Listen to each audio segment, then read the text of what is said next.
So, welcome again back to a discussion on the new Caribbean folktales and legends for the 21st century by Roselle Thompson. Okay, so let's look at the background to Thompson's new Caribbean folktales and legend for the 21st century. Caribbean folktales were originally transmitted beliefs, myths, and tales from one generation to another, originating, though not exclusively, from Africa by slaves who brought to the region their laws, their tales. And these were mainly about beliefs, myths, and practices of the people.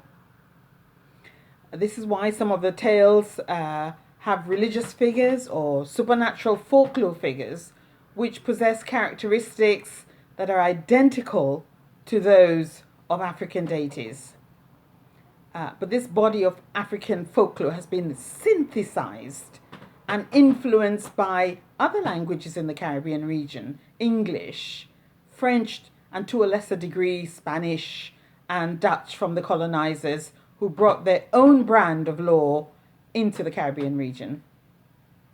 These different types of folklore found expression in the new environment, which was the Caribbean, and were later used in situations that warranted use of a tale as a kind of coded message, such as situations that needed instilling caution, situations that needed suggesting warning, situations where they needed to apply cunning, courage, or good sense.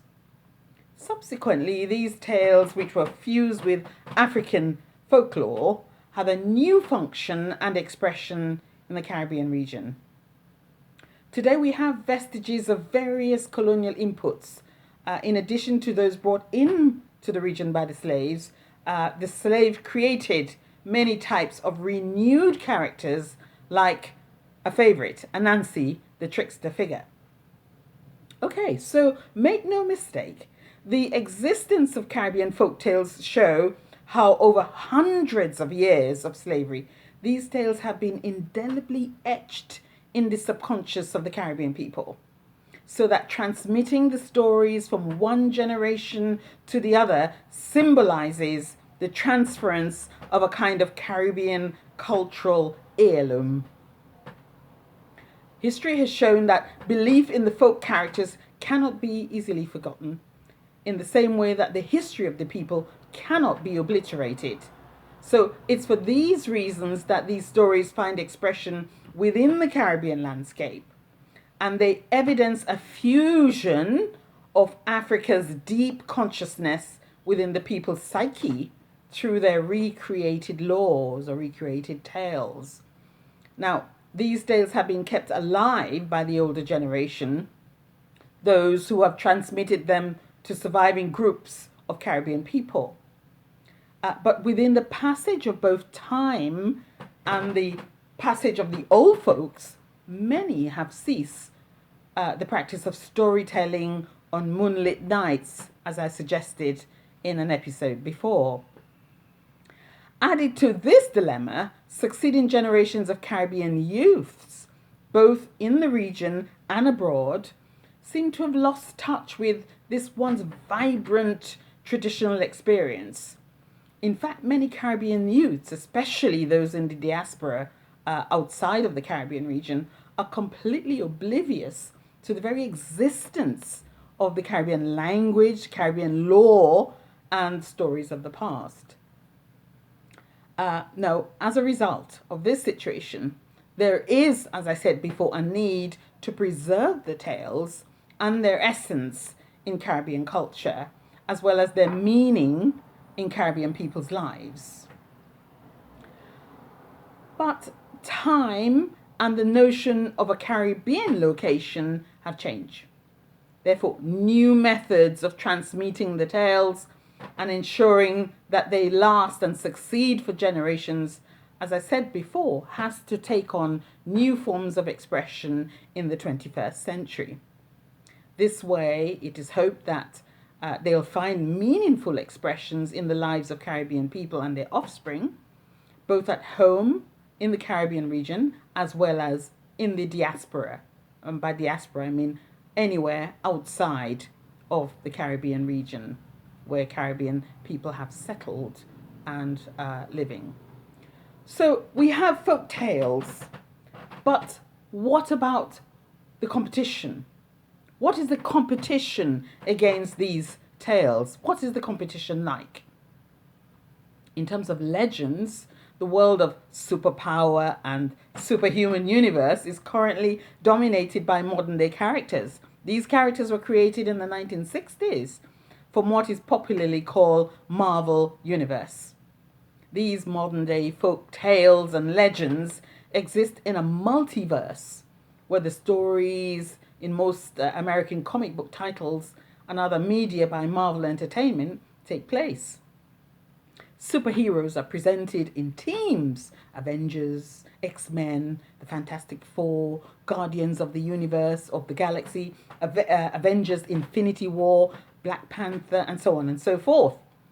Alternatively, they are presented in Marvel Cinematic Universe as individual superheroes: Spider-Man, Captain America, Iron Man, Hulk, Thor, Deadpool, and numerous others. So, can Caribbean folktales and legends match this? Marvel's universe is based on the real world with features of real countries, personalities such as politicians, and historical events such as World War II.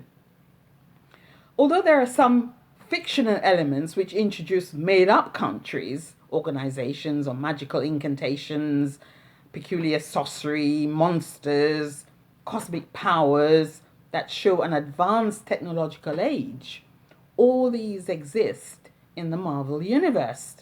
These tales are not only made indelibly in great comic books, but they also generate big record-breaking blockbuster movies and millions of dollars. For example, $648 million created by Infinity War, this global box office net. Huge sums of money that dominate current society's diet of what might be seen as the ultimate in superhero tales and legend. And in addition, the dominance of these Marvel characters in media terms may seem to create an immense competitive edge for the lesser known folk tales and legends, contesting for the limelight. So anything else would be seen as contesting for the limelight. The fact is, to an extent, this may be so, but it is my belief that they all have their individual roles to play in a society's social and cultural development. And considering the role that the new Caribbean folktales and legend for the 21st century is playing, the didactic aims make them not rivals with Marvel's universe, but I believe complementary in their old objectives. Let's have a look at the tales individually. What has Roselle Thompson done with these tales that take them from their old century and have brought them to their new century perspective and given them 21st century scenarios? More on that later. Thank you.